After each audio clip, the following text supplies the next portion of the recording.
आता राक्षस झाला तर त्याला किती चांगलं तुम्ही ज्ञान दिलं असतं तरी त्याने काही ऐकलेलं नसतं. तो तरुण आरडाओरडा करत राहिला, पण त्याला ठार मारून टाकले त्या राक्षसाने आणि त्याचे मांस खाल्ले. हाडे तेथेच टाकली. तेव्हा ती स्त्री दुःखाने आक्रोश करू लागली, कपाळ आपटून जमिनीवर रडू लागली, तोंडात माती घालून रडू लागली. नमस्कार, तुमचं पुन्हा एकदा स्वागत आहे माझ्या चॅनलमध्ये. तर जे नवीन आहेत त्यांच्यासाठी सांगते की श्रावण मासामध्ये शिव पुराणाचं, शिव महात्म्य वाचण्याचं खूप महत्त्व आहे.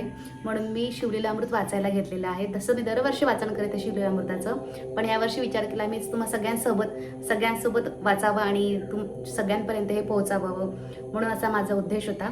तर माझे अध्याय पहिला आणि अध्याय 2 असे वाचून झालेले आहेत. पहिल्या अध्यायामध्ये आपण शिवरात्रीचं महात्म्य ऐकून घेतलं आणि दुसऱ्या अध्यायामध्ये आपण मृगाचा तोंडून निरूपण ऐकून घेतलं. शिवरात्रीच्या दिवशी शिवरात्रीचं काय महत्त्व, बेलपत्राचं काय महत्त्व आहे. पहिल्या अध्यायामध्ये आपण दशाश्व राजाची कथा आणि शिवरात्रीचं महात्म्य आपण दुसऱ्या अध्यायामध्ये समजून घेतलं. मृगाच्या तोंडून व्याध्याने म्हणजे शिकाऱ्याने कसं निरूपण ऐकून आपल्या जीवनाचा उद्धार केला आणि कशी आपली सर्व पापे त्यांनी धुवून टाकलीत हे आपण बघितलं दुसऱ्या अध्यायात. तर आपण आता वळतोय तिसऱ्या अध्यायाकडे. खूप सुंदर अशा या तिसऱ्या अध्यायामध्ये कथा आहेत. त्यात आहेत कल्मषात पाद कथा, गोकर्ण महात्म्य, चांडाल स्त्रीचा उद्धार. खूप सुंदर कथा आहे ही, नक्की ऐका आणि पूर्ण बघा आणि तुमचे मत काय आहेत या अध्यायाबद्दल, तुमच्या या शिवलीलामृताबद्दल नक्की कमेंटमध्ये सांगा. चला तर सुरुवात करूया. अध्याय तिसरा. श्री गणेशाय नमः. हर हर महादेव. कल्मष पाद कथा, गोकर्ण महात्म्य व चांडाल स्त्रीचा उद्धार. श्री गणेशाय नमः. हे मंगलधामा शिवा तुझा जय असो. तू स्वतःच्या भक्तांच्या हृदयाला आनंद देतोस.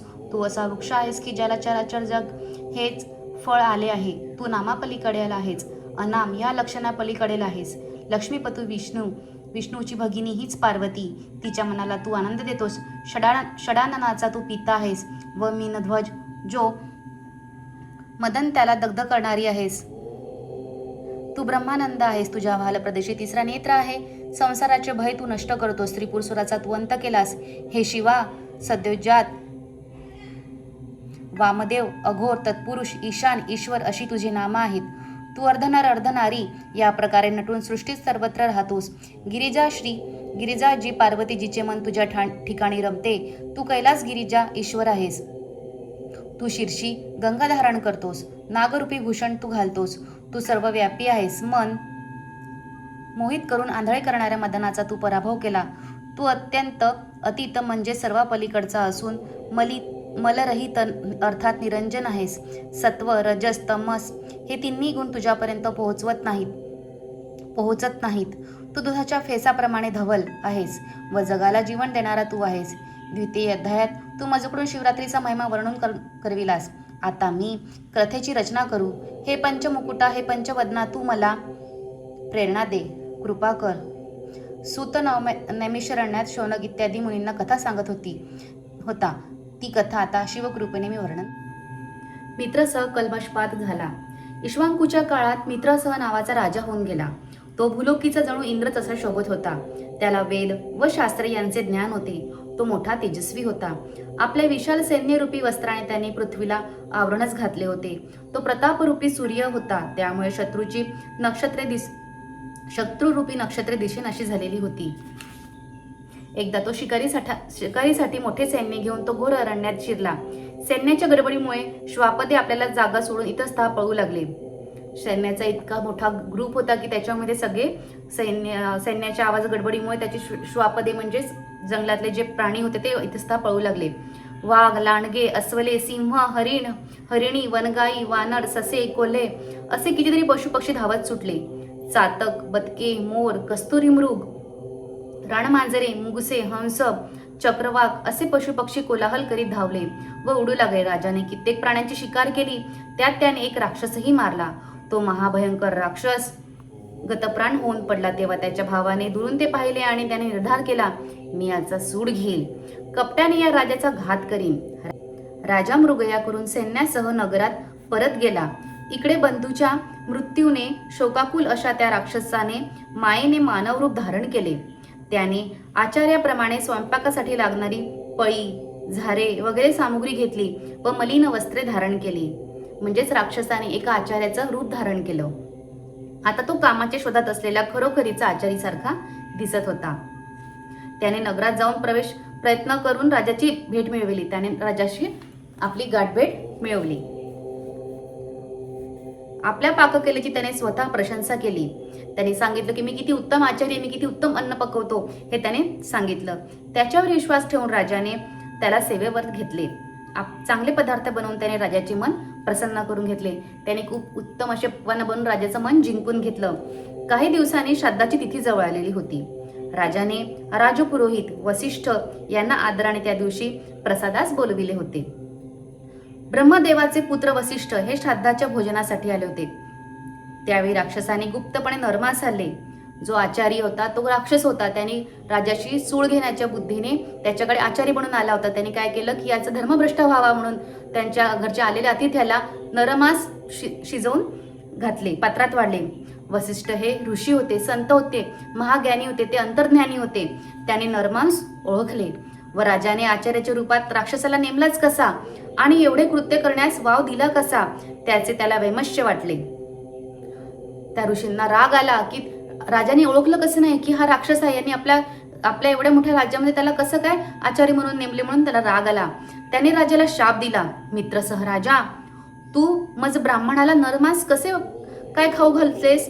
जा, अरण्यात जा, राक्षस होऊन राहा, तिथे तुला काहीही खायला मिळणार नाही. राजा म्हणाला, यात माझा काहीही दोष नाही. आचार्याने काहीतरी कपट केले असणार, मी त्याला बोलवतो. त्याने स्वयंपाकाला बोलवले तेव्हा तो पळून गेला आहे असे त्याला कळले. हा आपला दोष नसून रागाच्या भरात वसिष्ठांनी आपल्याला शाप दिला. याच्याच राजाला उलट संताप आला की माझा काहीच दोष नव्हता, मला तर माहिती नव्हतं की हा राक्षस आहे आणि मला माहिती नसताना सुद्धा माझ्या चुकीची शिक्षा मला हे ऋषी मला हे संत का देत आहेत म्हणून राजाला राग आला. त्याने वसिष्ठांना उलट शाप देण्यासाठी जल हातामध्ये घेतले. त्याला राग आला म्हणून त्यांनी काय केलं, तुम्ही मला शाप देते काय, मी पण तुम्हाला शाप देतो असं म्हणून त्यांनी जल हातामध्ये घेतलं. त्यावेळी मित्रसह राजाची पत्नी मदयंती तेथे होती. ती पतिव्रता, ज्ञानी व चतुर होती. तिने राजाला अडविले, नाथ थांबा, जरा विचार करा. गुरुला शाप देण्याचा शिष्याला मुळीच अधिकार नाही. तुम्ही शाप दिला तर तुम्हाला 1 कल्पापर्यंत नरकात खितपत पडावे लागेल. राजा थांबला. हातातले जल तसेच राहिले. तो राजाला पश्चाताप झाला की मी शिष्य आहे, मी गुरुला शाप देऊ शकत नाही. त्याच्या पत्नीने त्याला योग्य असे मार्गदर्शन केले, पण आता घेतलेले जे जल होते शापात देण्यासाठी ते आता काय करू म्हणून त्याला खूप प्रश्न पडला. कारण ते जमिनीवर टाकले तर काय होईल, बुघा पुढे. खूप सुंदर अशी कथा आहे ही. हातातले जल तसेच राहिले. तो म्हणाला, तू हे सत्य बोललीस, मला वाचवले, मला गुरुला शाप देण्याच्या पापापासून तू मला वाचविलेस. आता हे शाप जल कुठे टाकू? भूमीवर टाकले तर दग्ध होईल आणि धान्यही उपजणार नाही. हे शापासाठी घेतलेले जल मी जमिनीवर टाकले ती जमीन काय होईल, नापीक होईल, नासुपीक होईल आणि तिथे कुठलंही पीक उगवणार नाही, म्हणजे ती नाशवंत होणार. असं मी हे माझ्याच पावलावर टाकतो. राजाला वाटलं आता मी जमिनीवर तर टाकू शकत नाही, मी कुठे टाकू म्हणून त्याने काय केलं, ते जल स्वतःच्याच असं पायावर टाकलं. असे म्हणून राजाने ते पाणी आपल्या पावलावर टाकले. त्यावेळी त्याचे दोन्ही पाय गुडघ्यापर्यंत काळे पडले. ते शाप जल जे होतं ते इतकं पॉवरफुल होतं म्हणता येईल की ते त्याने पायावर टाकल्यावर त्याचे गुडघ्यापर्यंत त्याचे पाय काय झाले, काळे पडले. राजाला पुढे कल्मषपाद असे नाव पडले. कल्मषपाद म्हणजे ज्याचे पाय काळे आहेत असा तो कल्मषपाद राजा. वशिष्ठांना सर्व प्रकार लक्षात आला.